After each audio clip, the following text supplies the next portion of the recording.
രാഹുൽ മാങ്കൂട്ടത്തിൽ രാജിവെക്കാൻ മന്ത്രിസ്ഥാനമില്ല, MLA സ്ഥാനമേ ഉള്ളൂ.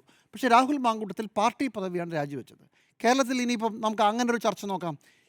ഒരു ആരോപണം ഉണ്ടായാൽ നിങ്ങളുടെ കയ്യിൽ പാർട്ടി പദവിയുണ്ട്, അപ്പോൾ പാർട്ടി പദവിയാണോ രാജിവെക്കേണ്ടത്, അതോ ജനപ്രതിനിധിയാണോ പദവിയാണോ രാജിവെക്കേണ്ടത്? ഞാൻ വിചാരിക്കുന്നത് പാർട്ടി പദവി രാജിവെക്കേണ്ട കാര്യമൊന്നുമില്ല. കാരണം പാർട്ടി താങ്ങിക്കോട്ടെ, നമ്മുടെ ഗതികേടല്ല. പക്ഷേ ഒരു ജനപ്രതിനിധി ഇങ്ങനെ ഒരു വലിയ കുറ്റം ചെയ്ത ആരോപണത്തിൽ നിൽക്കുമ്പോൾ അയാൾ ആ പദവിയാണ് രാജിവെക്കേണ്ടത്. പക്ഷേ ലാവ്ലിൻ കേസ് എടുത്ത് നോക്കുമ്പോൾ എന്താ CPM പറഞ്ഞത്? പിണറായി വിജയൻ പാർട്ടി സെക്രട്ടറിയാണ്. അപ്പോൾ പാർട്ടിയുടെ കാര്യത്തിൽ ഞങ്ങൾക്ക് പിണറായി വിശ്വാസമാണ്. പിണറായിക്ക് ഒരു സർക്കാർ പദവി ഉണ്ടായിരുന്നെങ്കിൽ പിണറായി രാജിവെക്കണമായിരുന്നു. ഇതാണ് CPM പറഞ്ഞ കൺസെൻസസ്. പക്ഷേ അതല്ലല്ലോ.